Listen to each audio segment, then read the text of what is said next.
Hi hello மூஃபி kitchen. இப்போ நம்ம 1/2 kilo basmati வச்சு நம்ம பிரியாணி தான் பார்க்க போகிறோம். நல்லா வெங்காயம் பைசஸ் போட்டு கொஞ்சம் நல்லா வதங்கட்டும். 1/4 கிலோ வெங்காயம் தான் சேர்த்திருக்கேன். அதுக்குள்ளே டீ குடிச்சிட்டு அதுக்கப்புறம் தான் எனக்கு வேலைகளே ஓடும். பாருங்கள், டீ குடிக்கிறக்குள்ளே இந்த பொன்னிறமாக நல்லா வெங்காயம் வதங்கிருச்சு. காரத்துக்கு தகுந்த மாதிரி ஒரு 2 ஸ்பூன் நான் மிளகாத்தூள் சேர்த்திருக்கேன். நான் எப்போவுமே சக்தி மிளகாத்தூள் தான் சேர்த்துவேன்.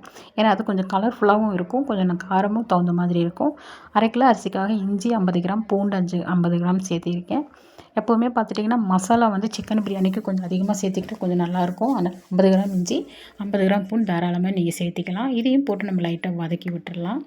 இது கொஞ்சம் மசாலா கொஞ்சம் பச்சை வாசம் போகிற வரையும் வதக்கினா தான் நல்லாயிருக்கும். ஒரு பிடி புதினா, ஒரு பிடி மல்லித்தலை சேர்த்திருக்கேன்.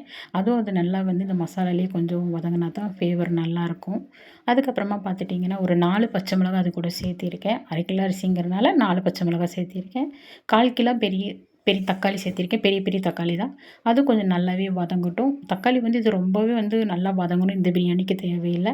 பார்த்துட்டிங்கன்னா வந்து ஒரு 50 கிராம் தயிர் சேர்த்திருக்கேன்.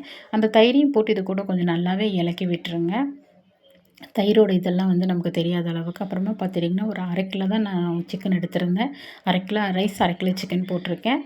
அதையும் போட்டு கொஞ்சம் நல்லா மசாலாலாம் போட்டு தேவையான அளவுக்கு உப்பு சேர்த்திக்கோங்க. ரொம்ப உப்பு வந்து தூக்கலாக போட்டுற வேண்டாம். ஒரு நார்மலாக நம்ம எப்போ செய்கிற மாதிரி அதுக்கு தகுந்த மாதிரி சேர்த்திக்கோங்க. ஏன்னா இது வடித்து நம்ம செய்கிற சாப்பாடுங்கிறனால நம்ம வந்து அதுலேயும் நம்ம உப்பு போடுவோம், அதுக்காகத்தான்.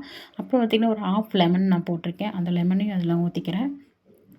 அது நல்லா கலந்து விட்டதுக்கப்புறமா கொஞ்சம் மசாலா எல்லாமே கொஞ்சம் நல்லா ஒரு 5 நிமிஷம் கொஞ்சம் நல்லா வதக்கி விடுங்க. இதை ஒரு 10 நிமிஷம் மூடி வச்சாச்சு. இப்போ நான் ரைஸை வந்து நல்லா கழுகி எடுத்துக்கிறேன். ரொம்ப போட்டு பாஸ்மதிங்கிறனால வந்து நம்ம போட்டு கையில் போட்டு நல்லா பிசையக்கூடாது. எப்போவுமே லைட்டாக நம்ம 2 வாஷ் பண்ணிவிட்டு நம்ம அப்படி இதை வடிய வச்சிடணும். இப்போ பார்த்திங்கன்னா நம்ம வடித்து தான் இந்த ரைஸை நம்ம போட போகிறோம். அதனால் 3/4 லிட்டர் தண்ணி ஊற்றி கொஞ்சமாக உப்பு போட்டிருக்கேன்.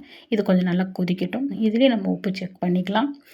இது கொஞ்சம் நல்லா செக் பண்ணதுக்கப்புறமா இது கூட என்ன பண்ணலாம், 1 டம்ளர் தண்ணி சேர்த்திக்கோங்க. ரொம்பவும் தண்ணி சேர்த்துடக்கூடாது. இது வந்து இந்த அரிசிக்கு வந்து எப்போவுமே நம்ம இந்த பிரியாணிக்கு வந்து அளவுகள் கிடையாது. தண்ணி எப்போவுமே நம்மளோட இது தான்.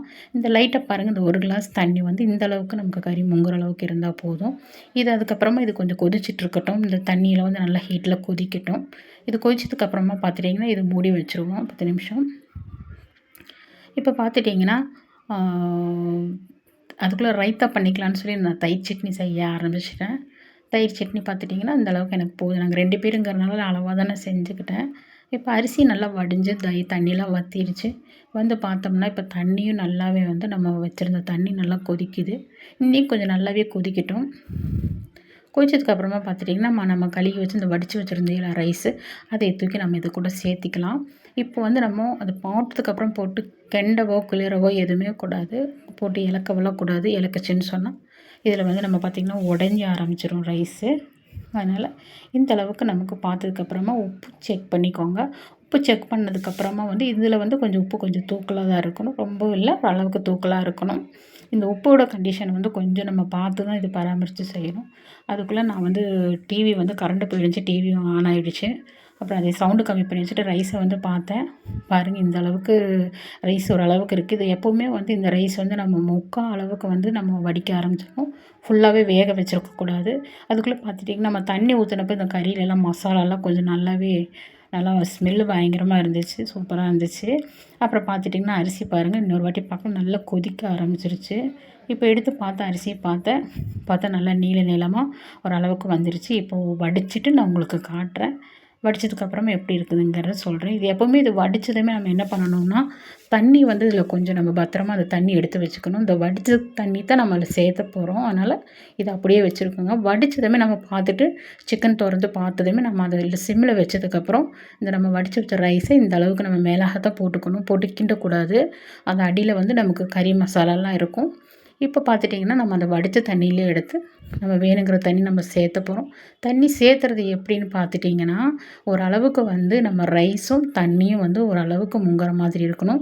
ஃபுல்லாகவே ரைஸு தெரியாத அளவுக்கு நம்ம தண்ணி ஊற்றக்கூடாது. இதுதான் ரொம்ப மெஷர்மெண்ட் அதிகமாக நம்ம இதை பார்த்துக்கணும். ரொம்ப நாள் ஆனாலும் எனக்கு வீடியோ வந்து வாய்ஸ் கொடுக்கும்போது ரொம்ப ஒரு மாதிரியாக இருக்குது. ஏதாவது தவறுகளாக இருந்துச்சுன்னா எதுவும் நினச்சிக்க வேண்டாம். இப்போ பார்த்துட்டிங்கன்னா, இப்போ இந்த ரைஸ் அளவுக்கு இந்த அளவுக்கு நான் சொன்ன மாதிரி இந்த அளவுக்கு தான் இருக்கணும். இப்போ இதை மூடி வச்சதுக்கப்புறமா நம்ம பார்த்துட்டிங்கன்னா ஹை ஃப்ளேம்லேருந்து நம்ம லோ ஃப்ளேம் ஆக்கிடுவோம். இப்போ பார்த்துட்டிங்கன்னா இதுக்கு நம்ம தம் வைப்போம் பாருங்கள். இந்த அளவுக்கு நம்ம வச்சோன்னா கொஞ்சம் நல்லா ஆவி வந்து இந்த மாதிரி வரும். இந்த தண்ணி வந்து இன்னி தேவையில்லை. இந்த தண்ணி நம்ம கீழே ஊற்றிட வேண்டியது தான். ஏன்னா நமக்கு அது வேணுங்கிற தண்ணி அளவுக்கு நம்ம எடுத்துக்கிட்டோம். சில சமயம் வந்து பத்தாமல் போயிடும். அதுக்காக தான் நமக்கு தண்ணி எப்பவுமே எச்சா வச்சுக்கணும். இப்போ நம்ம எப்பவும் போல் தம் போடுற மாதிரி ஒரு தோசைக்கல் எடுத்து அந்த தோசைக்கல் நல்லா ஹீட் ஆனதுக்கப்புறமா சிம்மில் வச்சதுக்கப்புறமா இப்போது வெயிட் போடுறதுக்கு மேலே வந்து ஒரு குண்டா நிறைய நான் தண்ணி எடுத்திருக்கேன். இப்போ இந்த தண்ணி வந்து பார்த்துட்டிங்கன்னா வேறு ஏதாவது நம்ம நெருப்பு போடுற மாதிரி இருந்துச்சுன்னா இந்த தண்ணி தேவையில்லை. இப்போ நம்ம நெருப்பு போடாதனால இந்த வெயிட் வந்து நமக்கு கண்டிப்பாக வேணும். அதனால் இந்த மாதிரி வச்சுக்கணும். ஒரு தோசைக்கல் வச்சதுக்கப்புறமா பார்த்துக்கணும். அதுக்குள்ளே பார்த்துட்டிங்கன்னா நம்ம விஜயோட மதுரையில் வந்து மாநாடு ஆரம்பிச்சிட்டாங்க. அதை நான் பார்க்குறக்காக வந்து ஒரு 20 நிமிஷம் தம் போட்டுட்டு வந்திருக்கேன். இப்போ போய் பார்க்கலாம். இந்த பாருங்கள், சூப்பராகவே நமக்கு தம் ஆயிடுச்சு. நம்ம ஊற்றின தண்ணியெல்லாம் நல்லாவே சரிசமமாக வந்துருச்சு. எப்போவுமே இந்த மாதிரி நம்ம பிரியாணி செய்யும்போது அடி பிடிக்கவே பிடிக்காது. ஏன்னா நம்ம அந்த அளவுக்கு தான் கண்டிஷனாக நம்ம வந்து லோ ஃப்ளேமில் வச்சே நம்ம செய்கிறோம். பார்த்துட்டிங்கன்னா இந்த அளவுக்கு வந்து நல்லா ஊசியாட்டம் எப்போவுமே பாஸ்மதி ரைஸ் வந்து நல்லா ஊசியாட்டம் வந்துடும். அதனால் ஜூம் பண்ணி காட்டியிருக்கேன் பாருங்கள். இந்த அளவுக்கு தெரியுதுன்னு தெரில. இந்த மாதிரி இருக்கணும். இப்போ சாப்பாடு நம்ம லைட்டாக விலக்கி விடுவோம் பாருங்கள். இந்த அளவுக்கு தான் வரும். நல்லா சாப்பாடு உதிரி மாதிரி வரும். இந்த அளவுக்கு கண்டிஷன் இப்போ நான் சொன்ன கண்டிஷன்லேயே வச்சிங்கன்னா உங்களுக்கு பாஸ்மதி ரைஸில் இந்த மாதிரி சூப்பரான நம்ம சென்னை பிரியாணி மாதிரியே இருக்கும்.